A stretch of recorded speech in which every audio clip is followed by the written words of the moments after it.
what we can take from ChatGPT and take to my world is build a product, not a technology. And what we're actually doing in DeepDub is actually building a product that people can use for a very simple and accurate purpose. And hi, everyone, and welcome to Slater Pod. Today, we're really excited to have Ophir Krakowski on the podcast. So, Ophir is the co-founder and CEO of AI dubbing company DeepDub. DeepDub was actually featured on our 50 under 50 list of startups that we should watch, that you should watch. Company raised $20 million last year and has been growing since. Hi, Ophir, and thanks so much for joining us today. Hi, Florian, and great to be being here. Absolutely. Where does this podcast find you today? What country, what city, what office? So I've been traveling these past weeks, but currently I'm in Tel Aviv in our R&D facilities. Great. You got the most awesome backdrop ever we had on the podcast, I got to say. For those that are only listening, Ophir has a backdrop that says, "May the force be with you," and a giant picture of Yoda on the right side. So that's very cinematic, speaks to, I guess, what the company does. So tell us more about DeepDub in a nutshell, elevator pitch. So DeepDub was essentially founded to bridge the gap of languages. So eventually what we've developed is a platform that enables to take content from one language into multiple languages simultaneously and do it with a very affordable and a very easy way. So this is what we do. We aimed for, we started by aiming for, how we can make it theatrical using technology and bringing more efficiency into these processes. And this is essentially how we started, by aiming for the highest grade. Because we actually figured that if we can solve, how we can do a Disney movie, then we can go down the line and serve everybody else. That's great. I really want to talk to you about that because, yeah, that's what's kind of striking to me, that DeepDub aims for basically, the holy grail, to stick with the, I don't know, I guess that might be an Indiana Jones metaphor, so which is now kind of current again. Anyway, so how did you end up doing this? This is not your first company. What's your professional background and why, AI dubbing? What's been the journey to that particular place? So just at the start, I can tell you that actually building this company combines two of the things that I like. This is creating content, creating good stories, and creating great technologies. So this combines, at last I found something that I'm really enthusiastic about it. But for a lot of years, I was the head of the machine learning and the innovation department in the Israeli Air Force. And in there, I've learned deep learning and generative AI and machine learning technologies. And taking this knowledge, I wanted to contribute, to see how this technology can impact globally. And the first company was that I was involved in was in the in the healthcare. And as I went from this venture, I've searched with my partner Neil, which is actually my younger brother. So I've worked for almost a year and a half, exploring different ideas how generative AI can actually impact globally, and it struck us one time that actually content is always created in one language and for a specific culture, and when you want to watch it in a different region, it's actually in most of the cases not accessible. And by content, I mean audiovisual content, which is very important because there is a lot of kind of content, but audiovisual is currently what's driving most of the businesses because, we're at the age of the YouTube Shorts, TikTok, and Instagram versus the text platforms. Now, Israel, is that a dubbing or a subbing market? What was your personal exposure from day to day? Because in the Israeli army, you probably weren't so much in the content side of things, but how about Israel? It's funny because as you think about Israel, Israel is a relatively small country. Used to, it's a sub country for adults, but since I have kids, I understood that they are not exposed to content which is not dubbed, because till the age of 9 they cannot actually read very well different languages and even their own language. So actually they are not exposed. It's not just entertainment, it's even education, because one of my sons, he wanted to learn Python. It's kind of a computer language, but actually most of the YouTube videos out there are in English, so it's not accessible to him. So this kind of understanding came into place, that content is not available to most of the people around the world. So it's for billions, and obviously, if you know English, most of the content will be available to you. But if you don't, and this is the case for a lot of people, and some of them cannot read even, so the subs doesn't work for them.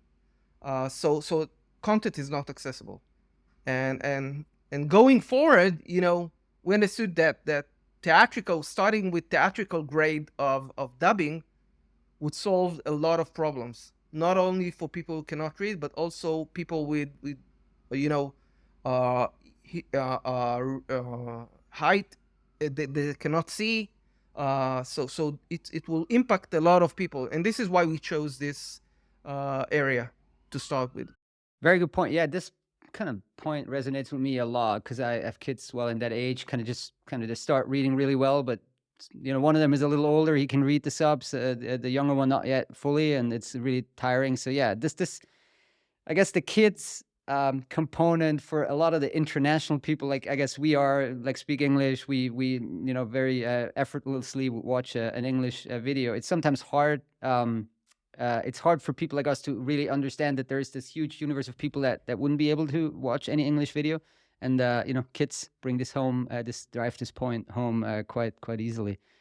Now, beyond the kids and the and the dub content there, what are the key users and client segments that you have currently? I mean, you're aiming at the theatrical, the biggest possible, or the holy grail of dubbing, but like, what's your current user base, client segments, etc.? Actually, as I told you, we started with most of the big Hollywood studios, working on different projects, different use cases.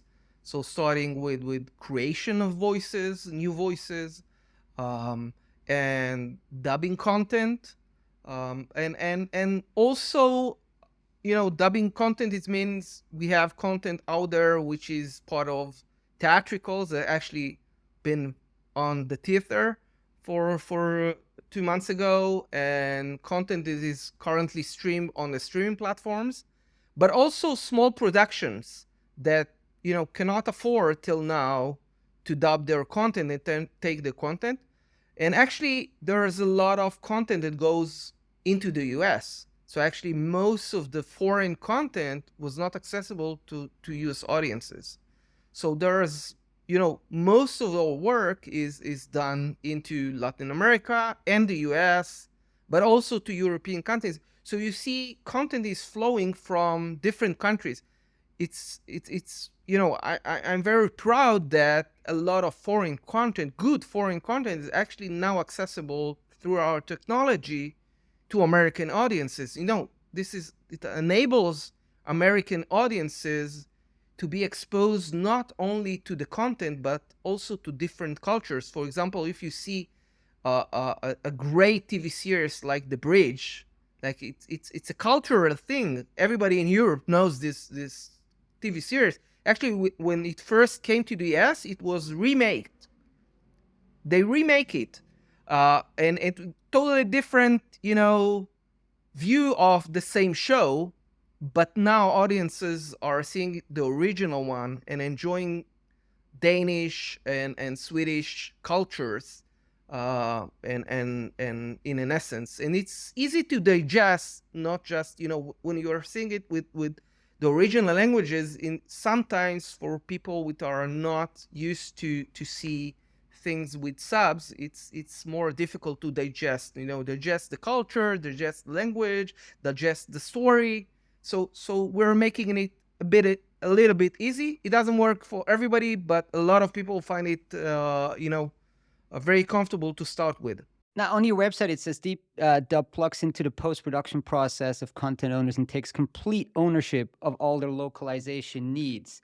That implies you do tech, but also some of the services component, kind of a managed service. So can you just walk us through how you support the clients, and also like how does so is it all synthetic voices, or are you also kind of including maybe human voices and then like using AI to make the process more efficient? Or yeah, just give us kind of an overview of that.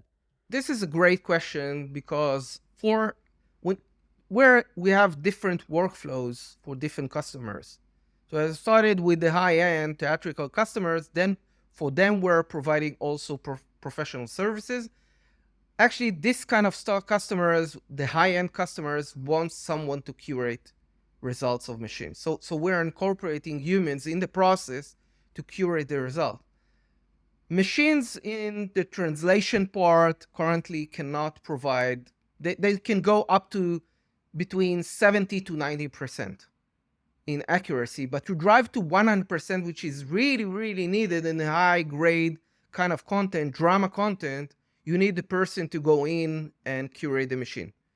Whatever somebody tells you machines can do it, they currently cannot do it. So every AI solution need someone to curate the results of a machine. And this is what we provide for the high-end kind of solution. And we provide the professional services on top of the platform. And we're doing it very efficiently. On the voices part, so our machine technology, it's currently, we have different voice models. Some of them are voice-to-voice models, so they allow someone that curates the text just generate the new voice. But also we can generate the voice from text only. So it allows a lot of flexibility, generating the exclusively the emotion parts. This is how we have results that can go for theatrical grade, but can scream, can shout, and can even talk while eating. So this is a very difficult issue for AI technologies, but we combine these technologies together and enable everybody to work on this technology. So actually, even the dubbing director, and we having a dubbing director for the studios, he can go and I want it differently, and he can do it. That's fascinating. There's two things I want to follow up here. You say 90%, like 70 to 90%, just on the translation component. Do you feel the rest is literally, it's just a human creativity element that like a machine, it's almost like uncomputational, like it's uncomputable, basically, that last 10%, because you need to take a lot of creative liberties and like almost act like an author? Or is it an actual kind of technology problem that you think is going to be solved in the next 2 to 4 or 5 years? I'm not a prophet, but I think a lot of these issues will be solved. But there is another part of creativity that is part of human creativity that you cannot take out of the equation. For example, a joke. A joke is a very regional, in some cases, is a very cultural thing. And when you go from one language to another, you need to adapt it. And currently, the machine cannot adapt jokes very well. So this is a very, understandable problem. But there are even simpler problems. For example, if I say I went to 7-Eleven to buy Coke, for example, in this being, doing a free advertisement. But anyway, if I go this even in Google Translate, 7-Eleven in Sweden maybe does not exist. It's just another store, right? So translation would say 711, right? Because it doesn't understand it's a store. So we have like technologies to compensate for this kind of things. So this is the kind that could be solved. But jokes is a different level of creativity.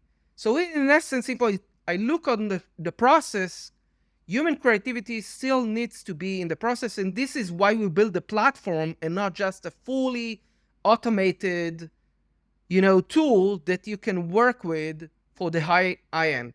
Obviously, the tool allows you to go very, on a automated way, but you'll get to a certain level of quality on the translation, which in some cases is pretty much good. And translation is only one part of the challenge in the AI dubbing. I was going to ask you, like how do you even rank these different challenges in terms of complexity? I mean, like you just mentioned emotions. Now we have the translation component. Like, there's just so much in AI dubbing that you need to tackle. And you, as a company, tackling all of this, you kind of probably need to prioritize in terms of the types of feature and services you roll out. Could you rank those challenges for us? Maybe top 3, top 5. Like, which one is the one you're working on, the hardest one, etc. We started what we thought that is the highest priority, is creating a very authentic, natural sounding voice that if I will, let the person hear it, he would not notice it's not a human voice. Why is that? There is a simple reason, because most of the technology in 3 years ago, most of the voice generation technology was actually owned by 4 to 5 companies. And currently it's more widely available, but 3 years ago it was less available out there, the technology, and even the people that can develop this kind of technology. So we have an internal research and development team that works on this space. And the second part, I think, is the translation. I believe the translation is the second hardest part. And we solved this part partly with technology. So incorporating a new technology on top of, we don't need to invent something that thousands of engineer works in Google or Amazon or Microsoft doing in translation. But on top of that, we're incorporating domain specific technologies to get the rates of accuracy of the translation higher. But to get to 100%, we decided to develop a platform which is kind of a Adobe Premiere for dubbing and creation of voices. So it's kind of interacts in a very simple way with a human being, so enables him to take it from 80 to 90% into 100% in a very simple way. So I think these are the highest challenges. Obviously, when you are talking a high grade kind of content, you want it to be very automatic. If you want to get something very automatic, you also need to tackle the mix part. And the mix part is we also tackle the mix part. So we're doing kind of a automatic mix.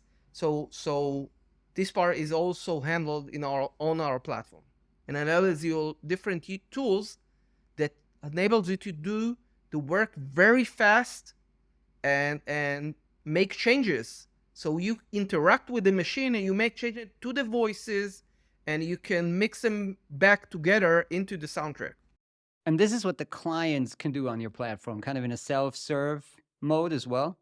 Currently, working with the studios, they don't want to work on the platform, actually.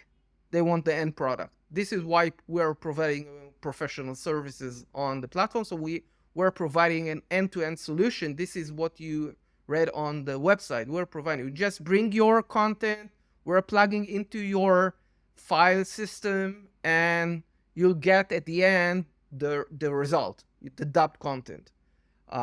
But if you want to work on a platform, you can work on a platform. It's a web-based platform. We figure out after COVID that everybody want to work from their home. So actually, you don't have to have any studio.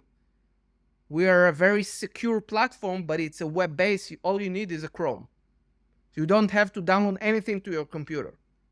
And then maybe next will be like a pricing page and like a SaaS type of offering and something like that. Because right now it's very enterprise, like studio focus, right? You got a call and then set up. Um, so recently, we ran, I think, a press release that you guys were added. You received a Trusted Partner Network certification established by the Motion Picture Association. Like, what is the TPN, that certification, and how does it help you as an AI dubbing firm? Like, what kind of doors would it open?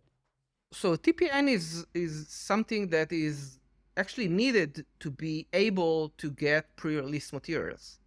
It qualifies you to actually as a secure vendor that can handle very sensitive materials. Studios invest a lot of money in creating those movies or TV series. They don't want it to be leaked before time. So when we get content, we get it ahead of time, actually to start localizing it in a point of time that the actual content is not ready to release, sometimes months before. And working on our platform, we enable it to streamline some of the use cases. For example, a very simple use case is test screening. Currently, test screening is only done in English, right? So if you create a content in English, most of the theatricals are created in English. Actually, the big tentpole theatricals are created in English, but when they are created in English, they are test screening it in English, right? But you don't know how your content would play and how the audience would react in Asia or Europe or Africa. Different cultures react to content differently, to jokes differently. And sometimes you want, to be able to adjust it in early stages, because if you do it in later stages, it will cost you a lot. Without technology, so our technology enables you to do it very fast, very cost effective on early stages. This is why we need a TPN approval. And TPN is an equivalent in the software industry for a SOC 2. It's kind of a security assessment, a very thorough security assessment that not only assess your technology, but also assess your facilities. And actually, we're one of the few companies that got TPN approved worldwide. So actually, because our platform is a worldwide spread, because we have we're working with people in different regions across the world. Yeah, it's one of the industries where like confidentiality is just incredibly important. I mean, I used to work for an LSP that served banks, and so there it was of course super important as well. But like on your side, it's just as important. That there was this story about Ant-Man, like an Ant-Man script leaking on Reddit or something like that. And I think they're even trying to sue Reddit to kind of disclose who leaked it, right? So the stakes are quite big. I want to take a bit of maybe a detour to YouTube. I'm not sure if you've done any work on YouTube content, but we recently had someone on the podcast, Farbot, from a company that mostly focuses on YouTube videos, and he told us that that engagement is higher for human dubbed versus AI dubbed content on YouTube. So kind of it's almost as high as for the original. Have you done any research on this? Have you seen that, or is this not a topic for you at all? Kind of YouTube content. We serve some of the biggest YouTubers, influencers on our platform. Obviously, we're very discreet on our customers. So currently, so you won't see on our website who our customers are, and this is being respectful to our customers. It's not just being awarded TPN; it's being respectful to our customers. And YouTube is obviously one of the goals by enabling this platform and building this platform, because a lot of the content is going into YouTube and to TikTok and these kind of platforms currently. And regarding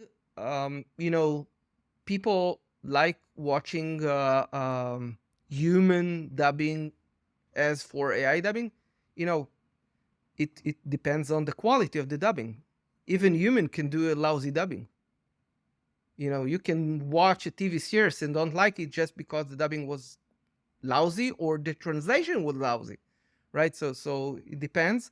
With AI dubbing, there are multiple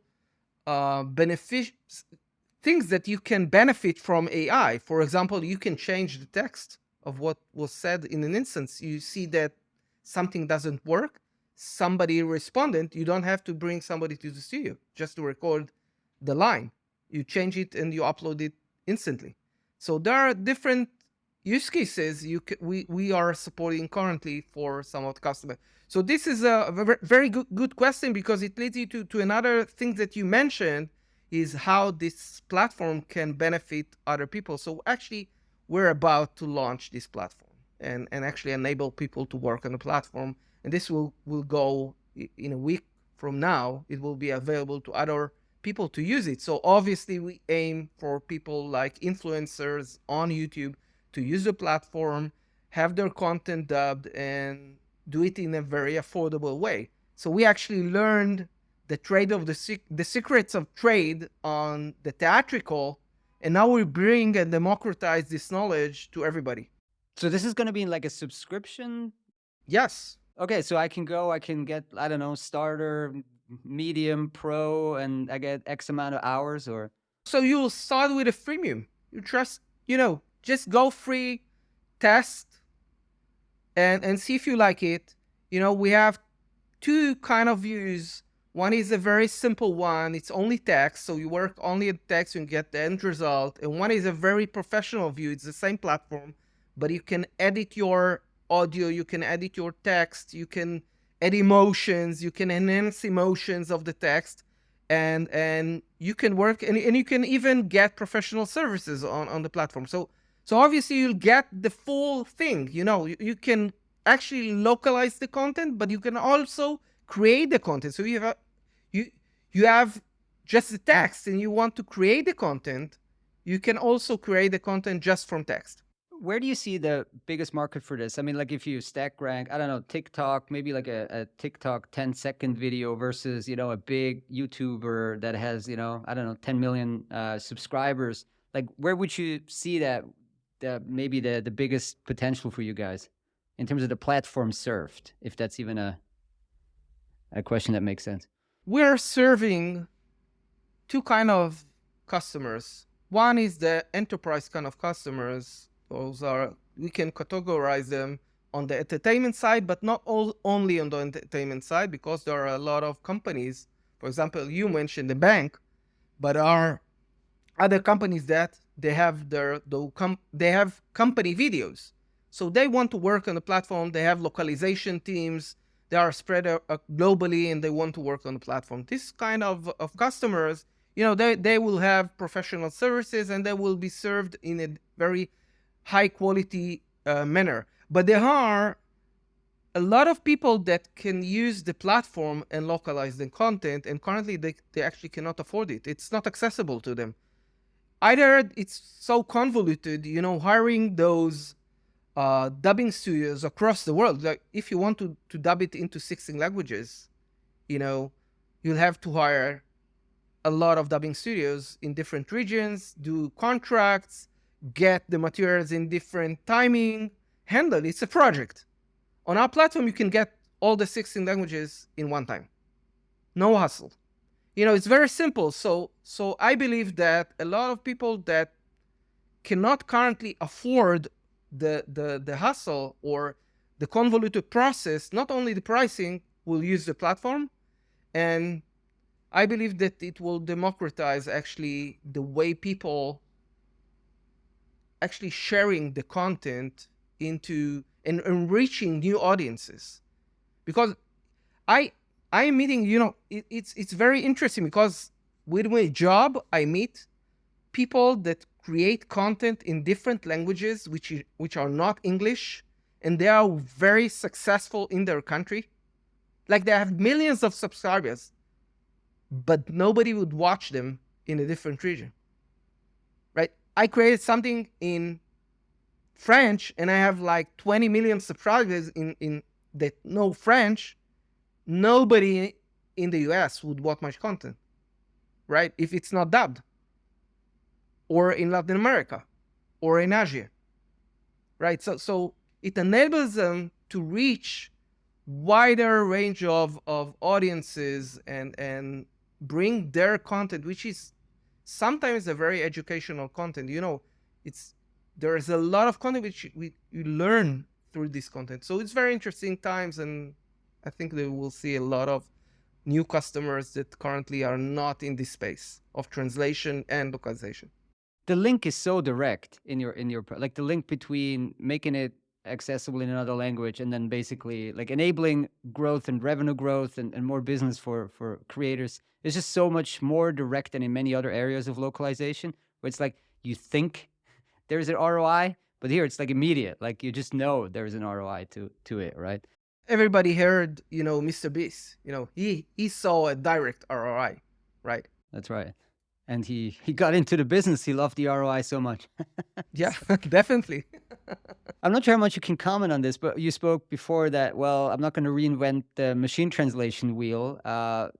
Like where you sit on the buy versus build, because again, your solution brings together so many different strands of technology. Like, what do you think you need to own it in-house? What do you think you can like connect to via an API? So the basic parts of transcription and translations we're buying through API. We don't develop. There are some companies we understand that are doing it in-house. Actually, we intentionally don't do it because you need to own a lot of data. And obviously, company that does this, we're very, we work in a very ethical and very responsible way. So in order to build this kind of technology, you need to have a lot of data, right? So either it's your customers' data, as some companies has, or you scrape the data. So in an essence, we're buying these technologies through an API, and on top of these technologies, we provide a complementary technologies that bring it from 70% into the highest grade of the translation part. Got it. And some of the other components, maybe, I mean, the rest you tend to want to The rest we developed from scratch. As I told you, 3 years ago, actually voice technology was owned by the four big companies, technology companies, and Meta and Amazon and Google and Microsoft. So obviously, you cannot, buy this technology. And if you bought it, it was not aimed for the highest grade. It was aimed for a very narrow range of use cases, because it supported the narrow range of emotions and basically mostly narration style. Now there's been this massive shift in like all things AI since, I don't know, maybe was it November when ChatGPT launched? I mean, anything with a .ai domain just got like 10x, and I mean, just so much more general awareness. Like, I guess, how are you keeping up with what's relevant for you and your roadmap? And what do you filter out as noise? Yeah, just how does this influence you? Because I mean, we're basically we as observers at Slater, it's a little bit of an overload for us even, but we don't have to make any critical product decisions. But like, how is this for you currently? This is a great question, actually. Generative AI, since it emerged through ChatGPT, it came into to the conscious of everybody. It actually enables us to explain better how generative AI is actually a product that someone can work, because text is something that everybody works, and everybody understood through ChatGPT how they can make their processes more efficient. And it became widespread. And when we're working with our technology, we started with the entertainment side, and entertainment is a very traditional industry. So obviously, in some cases, they were technology averse to generative AI. In some cases, we didn't, we had to prove that actually we're creating voices that are real. With one customer, we didn't even, we did a lot of POCs. They showcase it to a lot of people. They have like this audience watch the content.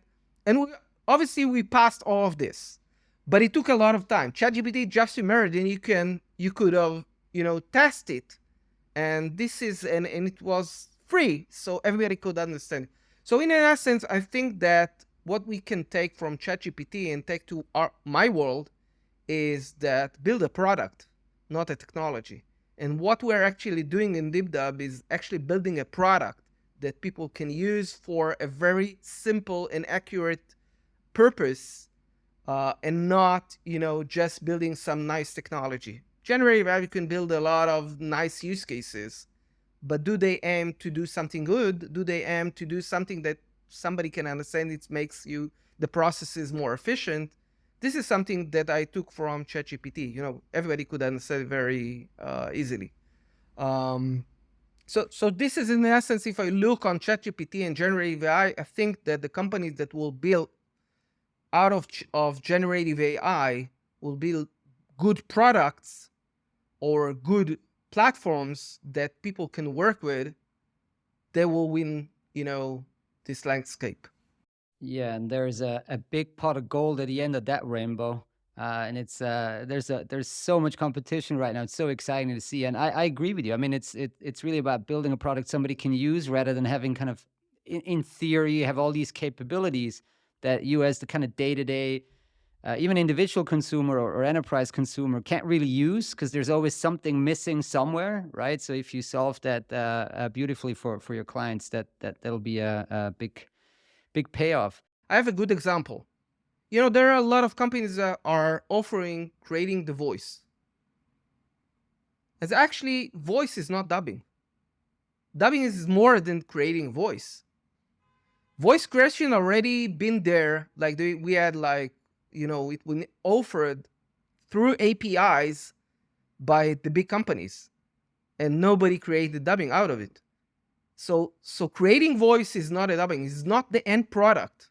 Actually, what people want is the end product. I want the result of generative AI and not generative technology.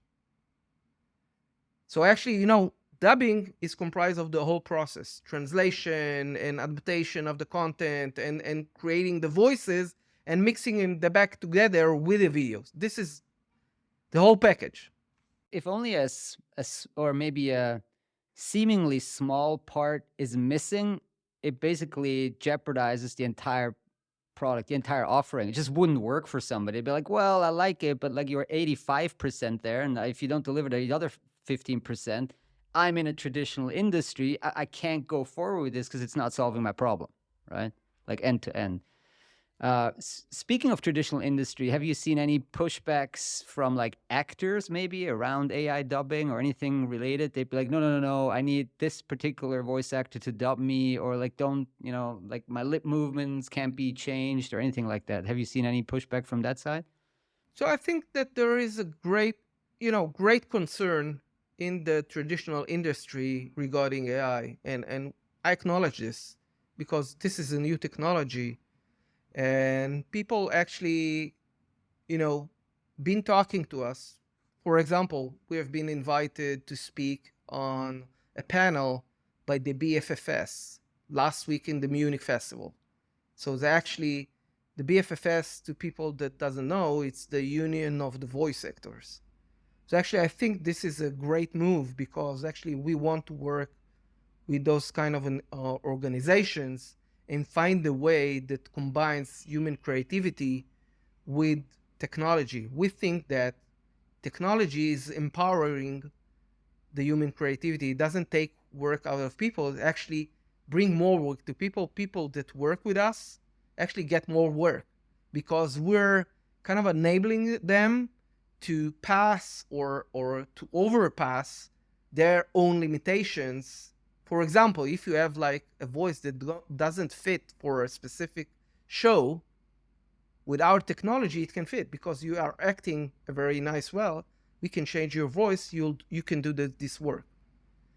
Acknowledging, but we acknowledge that in some regions there are established voices. We actually worked with established voice actors in the regions. It doesn't relate to technology. It relates to the way dubbing is done in those regions. For example, you have a very well-known American actor he will have an established voice in Germany or Latin America. So we can work with those voice actors. We don't take their job. Actually, we don't replace their voices, because nobody would, actually know the new voice. But at the same time, there are a lot of library content that is currently not dubbed, because there in some region there's not enough dubbing studios, not enough voiceovers, and actually it's actually very convoluted, and there are some regions that are not served because of the pricing. So, in some region they are not dubbing at all, just because it doesn't make sense economically to dub. So they are deprived of content in some cases. So we're aiming for those regions and those kind of contents, and not replacing, the next people that would dub the next Squid Games. You mentioned, I mean, that certain regions are really struggling because there's simply no talent. But for you, it's also going to be hard to hire talent. It's a competitive market. I think you're looking maybe even for dubbing directors, like, language adapters, machine learning roles, things like that. How are you going about this? How do you find the market environment now, maybe versus like 12 months ago? Yeah, the hiring environment. I believe that market is acting, as the need is out there. So I don't find that there's a lot of difficulty getting people to work on the platform. It's very simple. It allows you to work after your work hours. So in essence, we're enabling people to do more money, because they can work in their home, in their weekend in some cases, so they can do more work. So in daytime they can work in a regular studio. At the nighttime they're working with us. We enable people from other regions to work, because currently they cannot work, or they are not, they are in a region that are not close to the studio, so they cannot work in the studio. They work in different cities, so now they cannot. We have calls with for example, with voice actors. They told us, I want to work I am going on vacations for 2 months. Can I work from my summer house? Definitely yes. Technology enables you to work wherever you want, wherever you are. That's an easy pitch, and you have the global market opening up. So you mentioned the new product that you're launching. A, is there a name, and B, like, is there anything further that you have in the pipeline that you can share 2023 or beyond? Anything you're working on? Anything that's on the roadmap? So the platform would be called DeepDub Go. Go, it's a great name. Just go and do it. Localize it, but it also means global outreach. So this is why I like this name, because we're enabling people to actually reach more audiences. And this is what we aim for. 2023 would be a great year for generative AI. You'll see a lot of innovation in generative AI. We are going to launch more capabilities on the platform. Obviously, getting the technology that we have developed for the Hollywood studios and bring them in a very simple way to other people to use. And we will also enable more and more languages to be available on our platform. We aim to end up at the end of 23 with 60 languages. So actually you can dub. Most of the dubbed languages will be available on our platform. And as 24 goes, we will aim for more languages, enabling, for example, in India there are more than 100 official languages. Most of the content is already dubbed to 1 to 4 languages. So actually most of the people in India are actually watching content in their second language.